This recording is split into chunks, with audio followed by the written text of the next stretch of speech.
छत्तीसगढ़ की राजधानी रायपुर के कृषि विश्वविद्यालय में बीएससी सेकेंड ईयर का प्रश्न पत्र लीक मामले की जांच में अब तक 6 लोगों की गिरफ्तारी हो चुकी है। ये जानकारी मुख्यमंत्री विष्णुदेव साय ने दिल्ली से लौट कर दी। उन्होंने ये भी कहा कि पेपर लीक मामले की जांच अभी जारी है और भी यदि कोई आरोपी होंगे तो उन्हें भी जल्द गिरफ्तार किया जाएगा। जी बिल्कुल, पेपर लीक मामले में मुख्य आरोपी सहित 6 लोगों की गिरफ्तारी हो चुकी है और उसमें जांच जारी है और भी कोई उसमें संलिप्त पाया गया तो उसके ऊपर भी कार्रवाई होगी। कृषि विश्वविद्यालय के बीएससी सेकेंड ईयर के पेपर लीक मामले का मास्टरमाइंड दुर्ग के भारती कॉलेज का प्रोफेसर निकला। उसने बेहद शातिर तरीके से इंडोस्कोपी कैमरे की मदद से पूरे पेपर को स्कैन किया, फिर उसे हाथ से लिखकर बेचने की तैयारी में था, लेकिन वक्त रहते इसका खुलासा हुआ और परीक्षा रद्द कर दी गई। डीसीपी क्राइम स्मृतिक राजनाला ने बताया कि पुलिस ने इस मामले को गंभीरता से लिया और अब तक 6 आरोपी गिरफ्त में हैं। आगे भी गिरफ्तारियां हो सकती हैं। 100 से अधिक लोग इसमें वो जो चैनल है उसको पकड़ते हम लोग इन्वेस्टिगेशन चालू किए थे, जिसमें हमको भारती कॉलेज जो दुर्ग में स्थित है उसका प्रोफेसर के द्वारा ये पेपर लीक किया जाने का पता चला है, लीड्स मिला है। तो तुरंत टीम जो है अलग अलग डिस्ट्रिक्ट्स में भी रवाना हुई थी। जो स्टूडेंट्स जो पेपर खरीदे हैं उसको भी हम लोग गिरफ्तार किए और जो प्रोफेसर जो मास्टरमाइंड है योगेश सोनकेसरिया नाम है उनका, तो उसको भी गिरफ्तार करने में टीम को सफलता मिली। पूछताछ में ये पता चला कि ये जो प्रोफेसर है वो 7 तारीख को फर्स्ट ईयर का भी एक प्लांट पैथोलॉजी का पेपर भी लीक किया है और सेकेंड ईयर सेकेंड सेमेस्टर का 20 तारीख को एंटोमोलॉजी का भी पेपर लीक किया है। उसका ये कहना है कि दोनों पेपर जो है वो 11-12 हज़ार में उसके जो खास स्टूडेंट्स है 2-3 लोग उनको बेचा गया है उनके द्वारा और फर्दर वो पेपर लीक हुआ है, कुछ स्टूडेंट्स को और पहुंचा है। तो इसमें ये जो मेथड उसने अपनाया है पेपर स्कैन करने का वो एक बड़ा नया तरीका है, जिसमें एंडोस्कोपी कैमरा के द्वारा वो मार्केट से एंडोस्कोपी कैमरा 2,500 में खरीदा है और जो बंद लिफाफा में जो क्वेश्चन पेपर है उसके नीचे से छोटा सा छेद करके उसमें कैमरा घुसा के वो पूरा पेपर स्कैन कर लिया है और हाथ से लिख के उसको स्टूडेंट्स को बेचा है। तो अभी टोटल हम लोगों ने 6 लोगों को गिरफ्तार किया इंक्लूडिंग प्रोफेसर, और 2-3 लोग और भी हो सकते हैं जिसको पेपर गया है, तो उनके लिए अभी टीम लगी हुई है।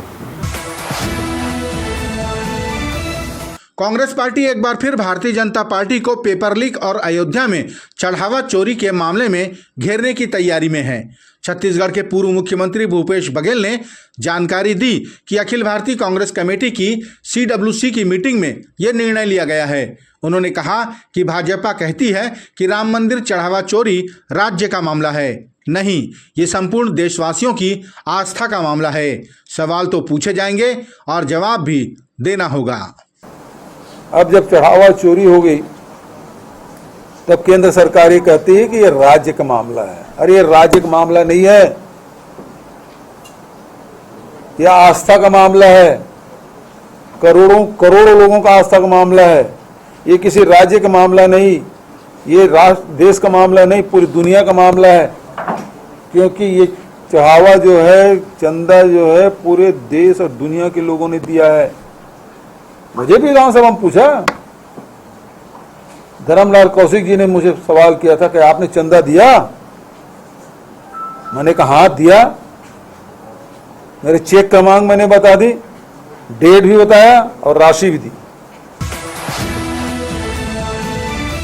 राजनांदगांव के महारानी स्कूल के सामने सौंदर्यीकरण के लिए लगाई गई आदिवासी संस्कृति को प्रदर्शित करती मूर्तियां रख रखाव के अभाव में जीर्ण शीर्ण अवस्था में आ गई थीं, लेकिन अब बारिश की वजह से उन पर एक बड़ा पेड़ टूट कर गिर गया है। साथ ही आसपास हुए अतिक्रमण के चलते ये मूर्तियां नजर नहीं आ रही हैं।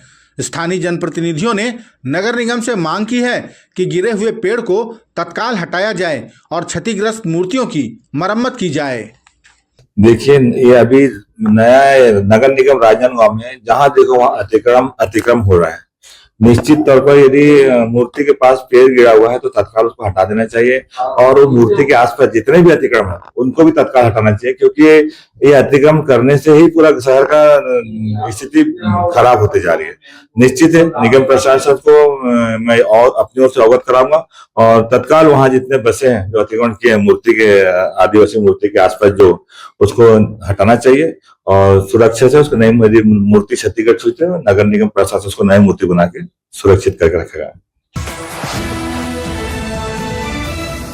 केंद्रीय राज्य मंत्री तोखन साहू ने कहा कि जो विपक्षी दल राम मंदिर चंदा चढ़ावा चोरी को लेकर हल्ला मचा रहे हैं उन्हें ज्ञात होना चाहिए कि राज्य सरकार उसकी गहनता से जांच कर रही है। मंत्री तोखन साहू ने कहा कि जो हमेशा से राम का और राम मंदिर का विरोध करते रहे हैं वो अब सिर्फ राजनीतिक फायदे के लिए इस मामले को उठाने का प्रयास कर रहे हैं। राम मंदिर का ये लोग विरोध करते रहे, राम भक्तों के ऊपर गोली चलाने वाले, राम भक्तों का अपमान करने वाले, राम को काल्पनिक कहने वाले, राम सेतु को काल्पनिक कहने वाले, यही विपक्ष कांग्रेस के लोग, यही सपाई हैं जो लगातार हमारे राम का सनातन का विरोध ये लोग करते रहे। अब इनके मन में चूँकि उत्तर प्रदेश का चुनाव आ गया है इसलिए ये इस मुद्दे को उछालते हैं। चंदा चोरी की बात है तो इसको संज्ञान में लेते हुए माननीय हमारे उत्तर प्रदेश की सरकार ने उसे संज्ञान में लेते हुए तत्काल उस पर कार्रवाइयाँ की जा चुकी हैं। ये केवल राजनीतिक स्टंट है कि किसी तरह से इनको लाभ मिल जाए। ये तो कांग्रेस पार्टी को बताना चाहिए, समाजवादी पार्टी को बताना चाहिए कि किस तरह राम भक्तों पर इन्होंने गोली चलाई। जब राम मंदिर पर फैसला आया तो कांग्रेस पार्टी काला ड्रेस पहन करके विरोध करने के लिए उतरी थी, तो इनको तो शर्म आनी चाहिए। आज चंदा चोरी की बात करते हैं, राम भक्तों के ऊपर गोली चलाने वाले आज चंदा चोरी की बात करते हैं। शक्कर की बढ़ती कीमत ने आम जनजीवन के किचन का बजट बिगाड़ दिया है। त्योहारी सीजन में शक्कर की कीमतें बढ़ने से मिठाइयों समेत तमाम सामग्रियों की कीमत बढ़ना लाजमी है। इससे जनता पर आर्थिक बोझ बढ़ गया है। कांग्रेस के पूर्व विधायक विकास उपाध्याय ने शक्कर को छोटे से डिब्बे में भरकर भाजपा के सभी मंत्रियों, विधायकों और सांसदों को डाक से भेजा ताकि उन्हें भी आम जनता की पीड़ा का एहसास हो सके। राजधानी रायपुर में वाहन चोरी और मोबाइल स्नैचिंग के मामले में पुलिस ने एक आरोपी समेत एक विधि से संघर्षरत बालक को गिरफ्तार किया है। इन आरोपियों ने सरस्वती नगर थाना क्षेत्र में 2 लोगों से मोबाइल की झपटमारी की थी। पुलिस ने आरोपियों से 1.5 लाख रुपए की कीमत का सामान जब्त भी किया है।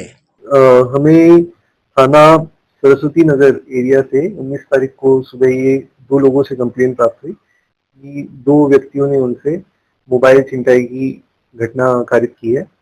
इसमें तुरंत वरिष्ठ अधिकारियों के निर्देशन में साइबर और थाना सरस्वती नगर की एक ज्वाइंट टीम बनाई गई और सीसीटीवी और अन्य टेक्निकल एनालिसिस के बेसिस पे 2 लोगों को इसमें पकड़ा गया, जिसमें मुख्य आरोपी वरुण साहू और एक विधि से संघर्षरत बालक शामिल है। जब उनसे कड़ाई से पूछताछ की गई तो उन्होंने इस घटना में सम्मिलित होने को कबूल किया और इसके अलावा एक मौदापारा में बाइक चोरी करने की भी घटना कारित करना बताया। उनके कब्जे से 3 अन्य मोबाइल और प्राप्त हुए जिनके बारे में अभी उनसे पूछताछ जारी है।